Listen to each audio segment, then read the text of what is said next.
The courtroom smelled like old wood and quiet ruin. Veronica Strelnikov sat at the plaintiff's table with the posture of a woman who had rehearsed this moment in front of mirrors. Her ivory Chanel blazer was pressed without a single crease. Her honey-blonde hair fell in deliberate waves over one shoulder. She looked, by every measurement, like a woman about to win. Across the aisle, her husband said nothing.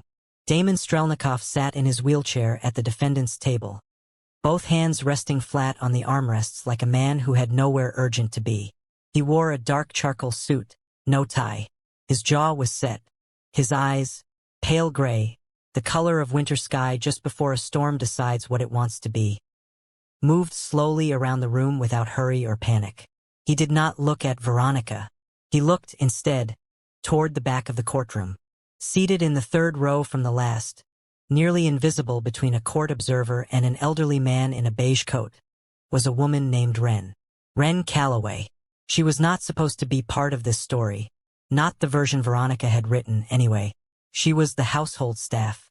She had been employed at the Strelnikov estate for 14 months as a private domestic aide, which was a careful title that meant she cooked, she cleaned, she managed the medication schedules Damon's doctors left behind, and she sat with him on the nights when the phantom pain in his legs kept him awake until 3 in the morning, and there was no one else in the house who cared enough to stay. She had come to court because no one told her not to. Damon had not told her to come, either. But when she had stood in the marble foyer that morning holding his forgotten reading glasses and asked quietly if he wanted her to bring them to the courthouse, he had looked at her for a long moment and then said, "Come yourself." So here she was. The judge entered. Everyone stood. Everyone except Damon, who remained exactly as he was, unhurried, unmoved, a man apparently at peace with the architecture of the room. Veronica's attorney, a sharp-featured man named Prescott Hale, opened a leather folder and smiled like someone who had already counted the money. "Your Honor," he began, "we intend to demonstrate today that Damon Strelnikov is mentally, physically, and legally unfit to retain control of the Strelnikov Group, and that his condition has been deliberately concealed from shareholders, from the court, and from his own wife." A murmur moved through the gallery. Wren's hands folded in her lap. Damon's jaw moved, just slightly, the way a man's jaw moves when he is choosing very carefully not to smile. Have you ever watched someone underestimate a person they should have feared? Drop your thoughts in the comments. This story is just getting started. Damon Strelnikov had not always used a wheelchair. 18 months ago, he had walked into boardrooms the way certain men do. Not loudly, not with performance, but with the particular stillness of someone who understood that the most dangerous thing in any room rarely announces itself. He had built the Strelnikov Group from a regional logistics company into something that moved quietly across 4 continents, touching industries that did not always bear his name. Then came the night on the Bratislava Bridge. 3 bullets. 1 decision. A fall that should have killed him and did not, though it took enough that the doctors used words like permanent and adaptive with the careful tone of people delivering sentences. He had come home to Veronica in a wheelchair, and she had looked at him the way a person looks at a valuable painting that has been damaged in transit. Not grief, exactly. Assessment. Within 6 weeks, she had retained Prescott Hale. Wren Calloway had come to the estate through an agency that specialized in private household staff for high-net-worth clients. She was 31. She had a background in nursing that she had left after 2 years. Not because she was bad at it, but because she was too good at the parts that broke people down, and not detached enough to survive them. She had taken the domestic aid position because it paid well and because the job listing had said, in plain language, candidate must be comfortable with medical routines and irregular hours. She was comfortable with both. What the listing had not said was that the client would be awake at 2 a.m. reading Chekhov, or that he would ask her opinion on things without warning, the structural integrity of a business argument, the emotional logic of a short story's ending, whether she thought a man could still be feared if people knew he could no longer walk. She had answered that last one without thinking. Fear was never really about legs. He had looked at her for 3 full seconds and then returned to his book. After that, something shifted, not romantically, not then. It was quieter than that. It was the particular shift that happens between 2 people when one of them says an honest thing and the other one decides, without ceremony, to trust it. Veronica, for her part, had never paid Wren much attention. This was not cruelty, it was category error. Wren was staff. Staff occupied a different layer of the household, like furniture that occasionally moved. Veronica had spoken to her perhaps 30 times in 14 months, and most of those exchanges concerned grocery orders or linen preferences. She had no idea what Damon and Ren talked about at 2 a.m. She had no idea specifically what Damon had told Ren about the Bratislava Bridge. That absence of curiosity would cost her more than she was prepared to calculate. Prescott Hale had a gift for theater. He understood that courtrooms were, at their core, stages, and that the audience, even a judicial one, responded to spectacle. So when he rose to present Veronica's case, he did not simply argue. He performed.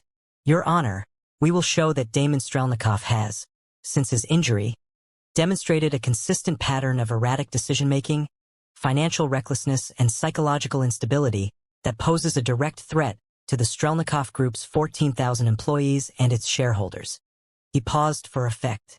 We will further demonstrate that Mr. Strelnikov has used intimidation, and in some cases, outright coercion, to suppress internal reports documenting his deteriorating condition. Another pause. Hale was good at pauses. And we will present testimony from medical professionals, board members, and household staff confirming that the man seated at that table is not the man who built this company. He is, in the clinical sense, a diminished version of that man. The word diminished landed in the room like something dropped from a height. Ren watched Damon's hands on the armrests. They did not move. Prescott Hale had a gift for theater. He understood that courtrooms were, at their core, stages, and that the audience, even a judicial one, responded to spectacle. So when he rose to present Veronica's case, he did not simply argue. He performed.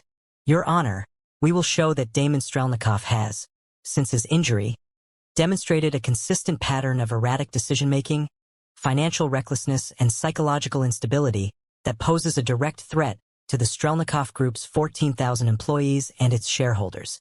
He paused for effect. We will further demonstrate that Mr. Strelnikov has used intimidation, and in some cases, outright coercion, to suppress internal reports documenting his deteriorating condition. Another pause. Hale was good at pauses. And we will present testimony from medical professionals, board members, and household staff confirming that the man seated at that table is not the man who built this company. He is, in the clinical sense, a diminished version of that man.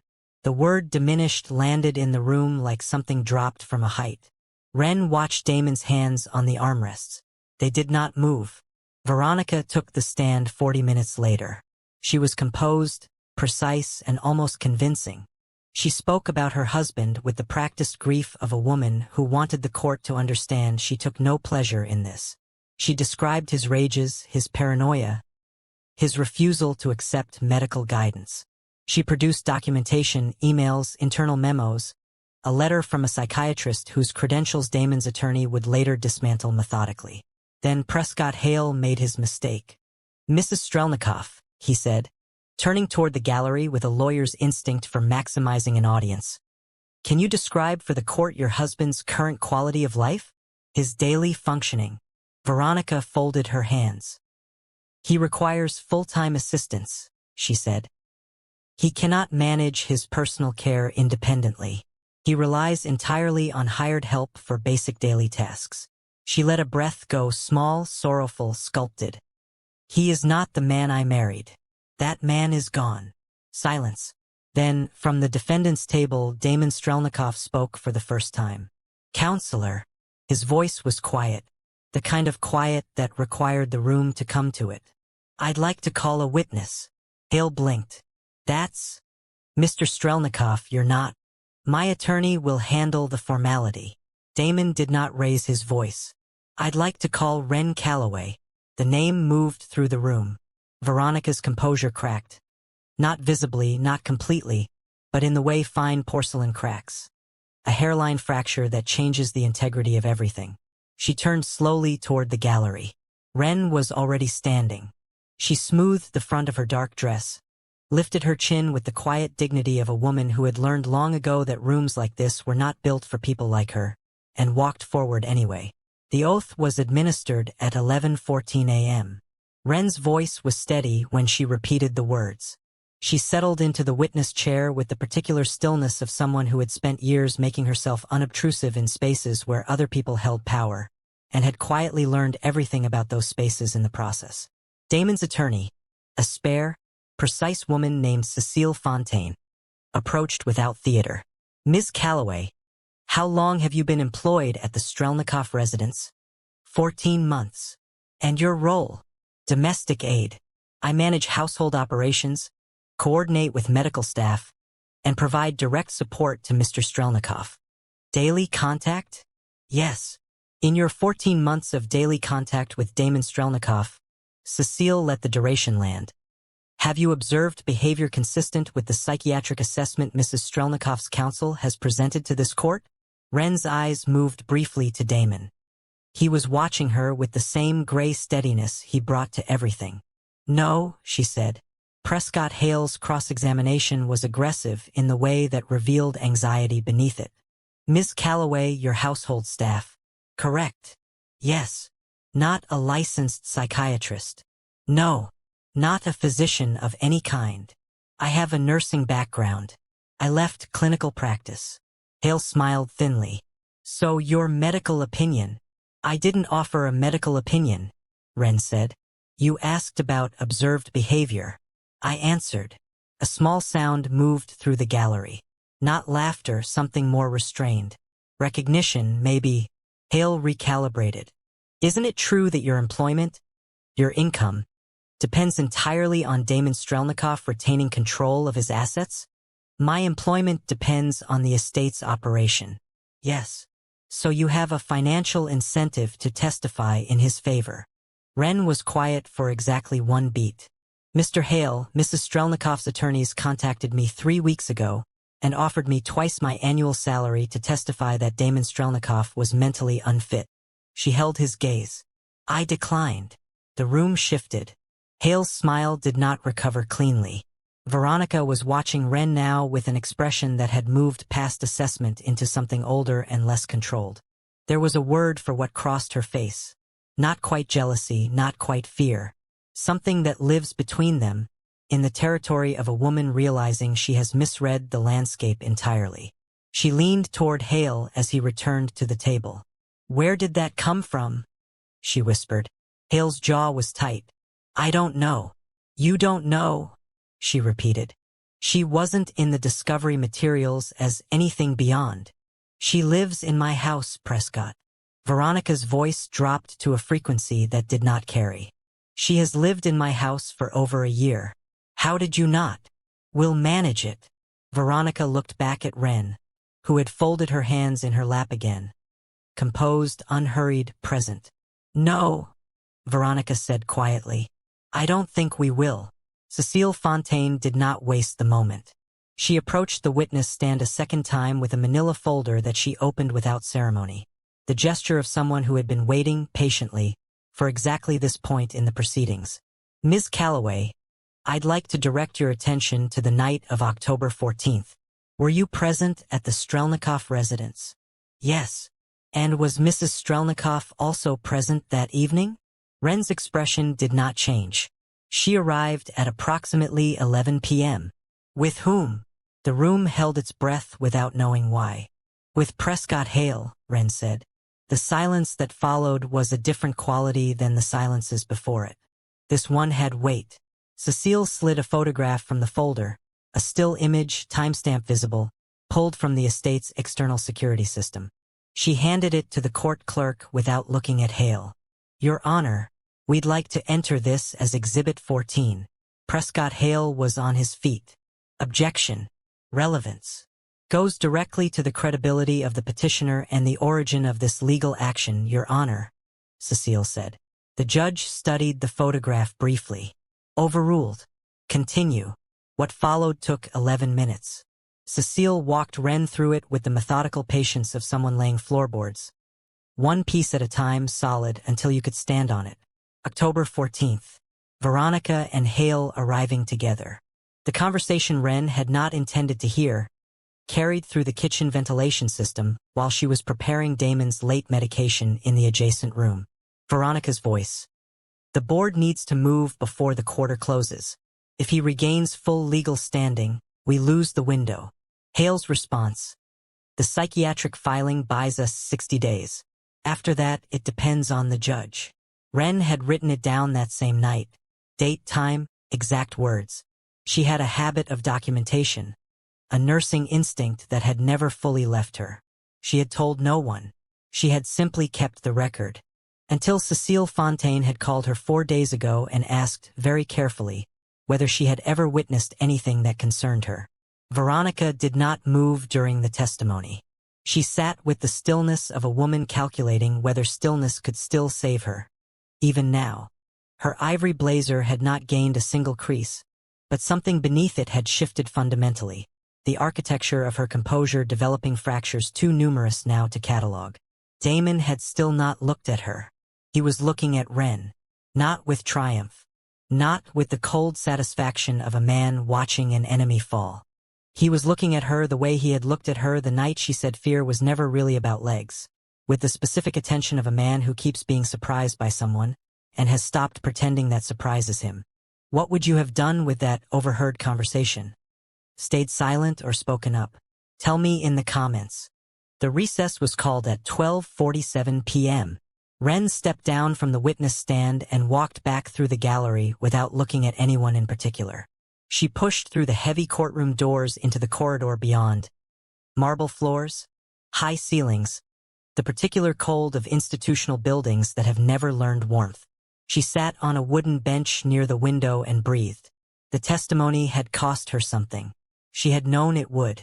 There is a specific exhaustion that comes not from lying but from telling the truth in a room full of people who are paid to dismantle it. A wrung-out, cellular tiredness that settles in the chest. She had just made an enemy of Veronica Strelnikov.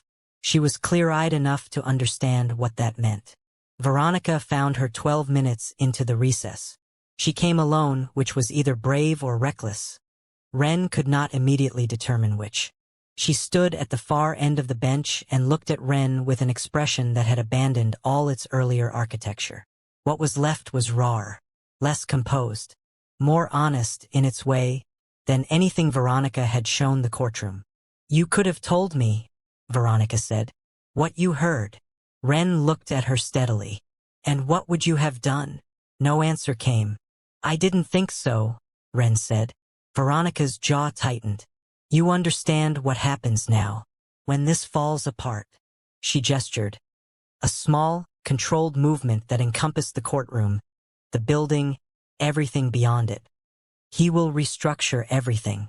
The estate staff will be replaced. His people will come back in. You will be. Let go, Wren said. Yes, I know. And that doesn't concern you. It concerns me, Wren said carefully. It doesn't change what I heard or what I wrote down. Veronica studied her for a long moment with the focused attention she had never once directed at Wren in 14 months of shared household space. As though she were seeing her for the first time and finding the dimensions unexpectedly significant. He won't keep you, Veronica said finally. Her voice had dropped. Not cruel now, almost something adjacent to honest. Whatever you think is happening there. Whatever you imagine She stopped. Recalibrated. Men like Damon don't keep people like you, Wren. They use what they need and they restructure the rest. Wren was quiet for a moment. I testified because it was true, she said. Not because of what I think is happening anywhere. Veronica held her gaze for 3 more seconds. Then she turned and walked back toward the courtroom doors with the straight-spined precision of a woman who had not yet decided she had lost. The doors closed behind her. Wren sat alone in the corridor, hands folded, looking at the gray winter light coming through the window. She was not certain in that moment that Veronica was entirely wrong. The afternoon session began at 2:15 p.m. Cecile Fontaine presented 3 additional exhibits. Internal board communications, a financial audit conducted independently of Veronica's legal team, and a signed declaration from the Strelnikov Group's chief operating officer confirming that Damon had remained actively and competently involved in every major decision since his injury.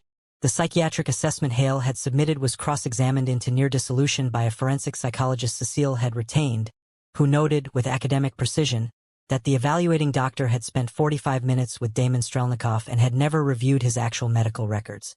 Hale objected 4 times. Was overruled 4 times. By 3:30 p.m., the structural integrity of Veronica's case had the load-bearing capacity of wet paper.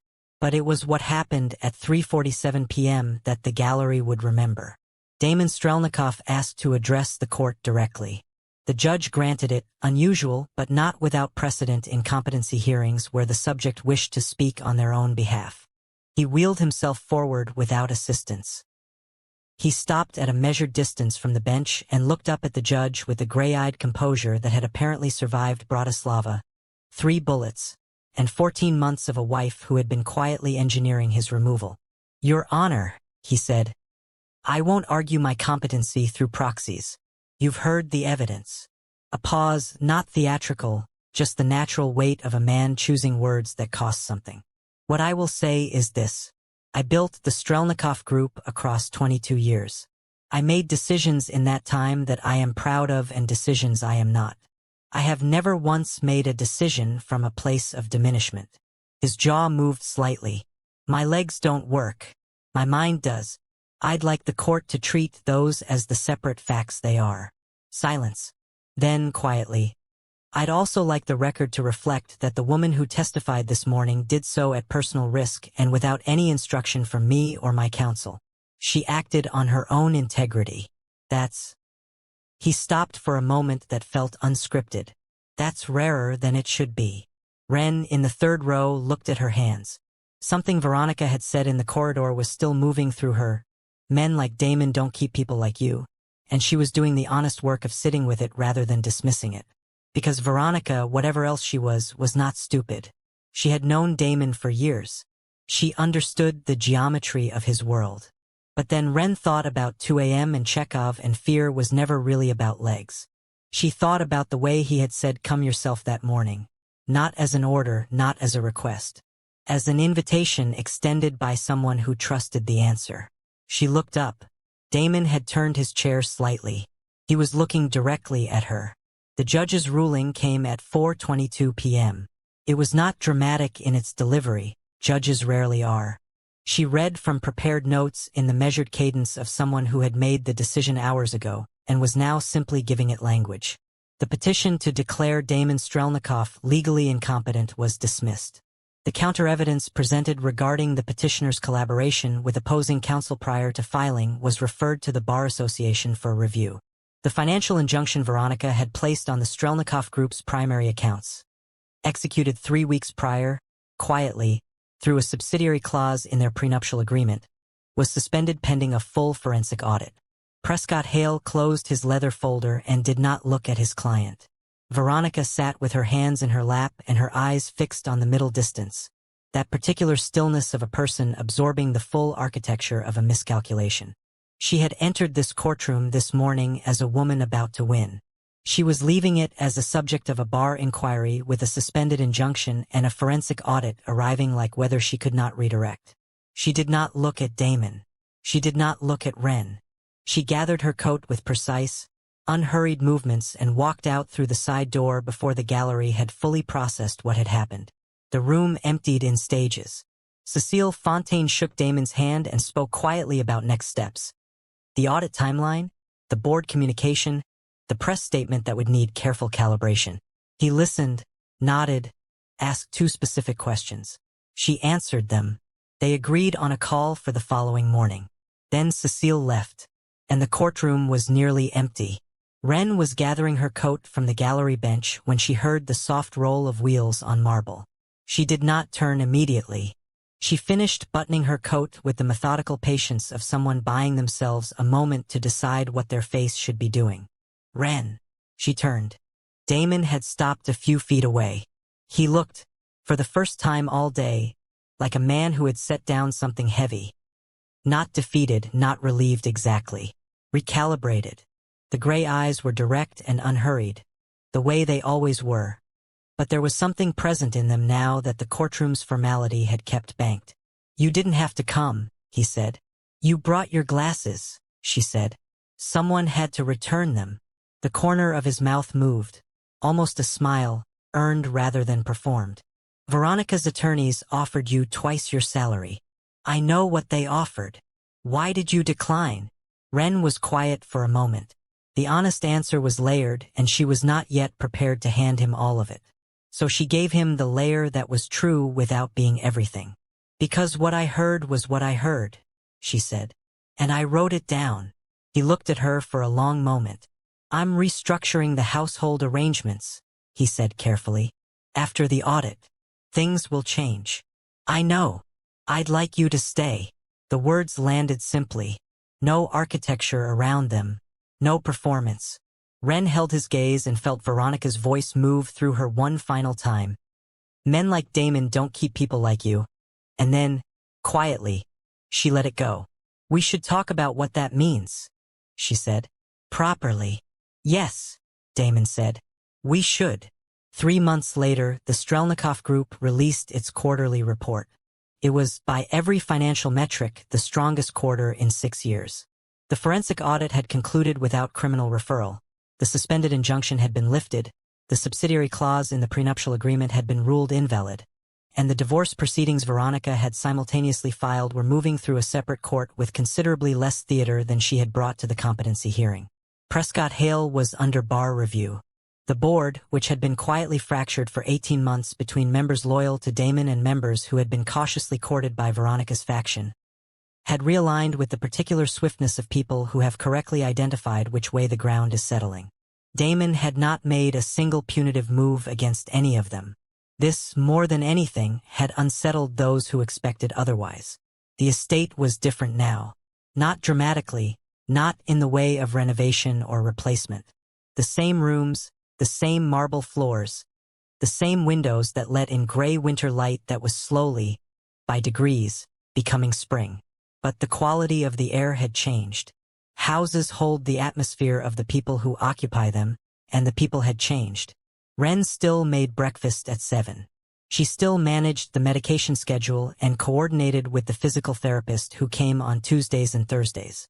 She still handled the household with the quiet competence that had characterized 14 months of employment. But she no longer ate alone in the kitchen. The conversation Damon had promised, properly, had happened 10 days after the ruling in the library, with the particular awkwardness of two people who have been honest with each other in small increments for over a year and are now attempting honesty at full scale. He had told her about Bratislava. The complete version, not the managed one. She had listened without interrupting, which was the thing he had needed without knowing how to ask for it. She had told him about the nursing years, the patient she had lost, the specific grief of caring completely for someone and watching it not be enough. Why she had left. What she had been quietly carrying into every room she'd entered since. He had listened without offering solutions. After that, something between them stopped being careful. It was not a simple thing. It was not without complexity or question. There were dimensions of their situation that required navigation, conversations about what the world would say and what the world was owed, moments where the distance between their lives felt structural rather than circumstantial.